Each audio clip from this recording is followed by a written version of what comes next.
보니까 이 가루 음식 때문에 폐렴에 걸려 사망하는 사고가 있었는데요. 아이가 분말로 된 군것질거리를 먹다가 가루가 기도로 넘어갔고 폐에 들러붙으면서 폐렴을 일으켜 결국 호흡곤란 증세를 보이다가 열흘 만에 사망해 주위를 안타깝게 했습니다. 그런데 실제 이런 사고들이 간혹 발생하고 있음에도 불구하고 대부분의 사람들은 가루 음식에 대한 위험성을 잘 모르고 있다고 하는데요.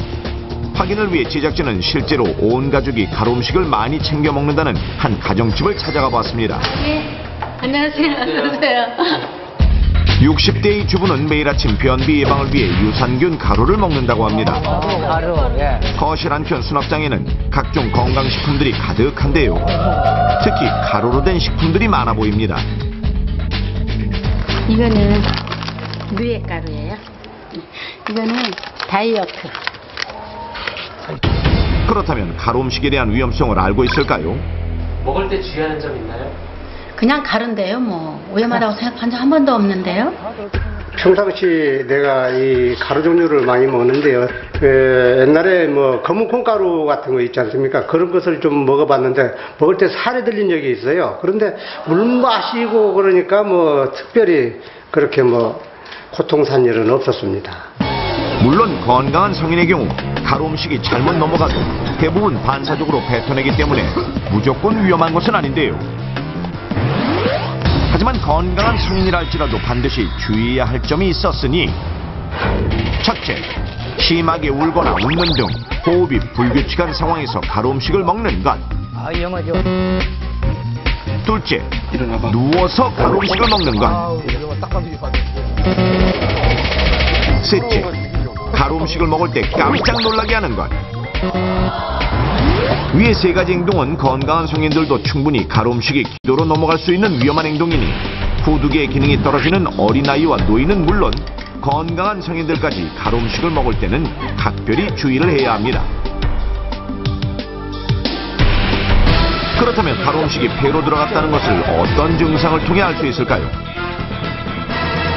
가장 주된 증상은 기침이 많이 나고 열이 나며 가래가 낍니다. 여기에 쌕쌕거리는 거친 숨소리가 나는 것이 폐렴의 특징. 만약 초기 증상을 방치하게 되면 치명적인 폐 질환으로 발전하게 되는데 극심한 가슴 통증이 느껴지고 기침에 피가 섞여 나온다면 호흡곤란이와 곧바로 사망에 이를 수도 있습니다. 그러니 가루 음식을 먹고 폐렴 증상이 의심되면 지체하지 말고 병원을 찾는 것이 중요합니다. 하지만 무엇보다 중요한 건 예방이겠죠. 가루 음식을 안전하게 먹는 방법 넘버원에서 알려드리겠습니다.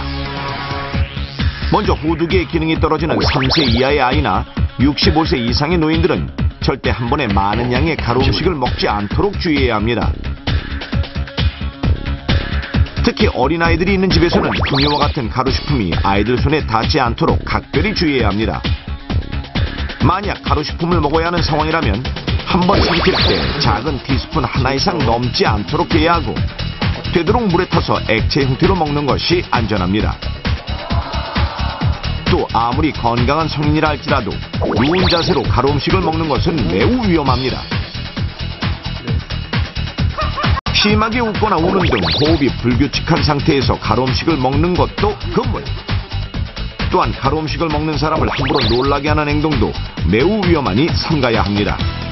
만약 가루 음식을 먹은 후 기침이 계속되고 감기와 비슷한 증상에 숨 쉴 때 쌕쌕거리는 소리가 난다면 가루 음식으로 인한 폐렴을 의심하고 즉시 병원으로 가 진찰을 받는 것이 안전합니다. 아무리 고운 가루라도 잘못 삼키면 치명적인 독이 될 수도 있다는 사실 반드시 명심하십시오.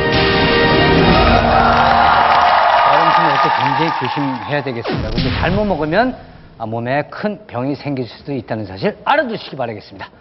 세계인의 대축제 2012년 런던 올림픽. 우리나라 선수들의 선전과 안전하고 건강한 응원 문화를 기원하며 넘버원에서 마련한 올림픽 특집 제2탄. 요즘 올림픽 응원에 푹 빠진 9살 재준이. 매일 밤늦게까지 응원하다 보니 해가 중천에 떴어도 재준이는 이렇게 한밤중인 경우가 많습니다.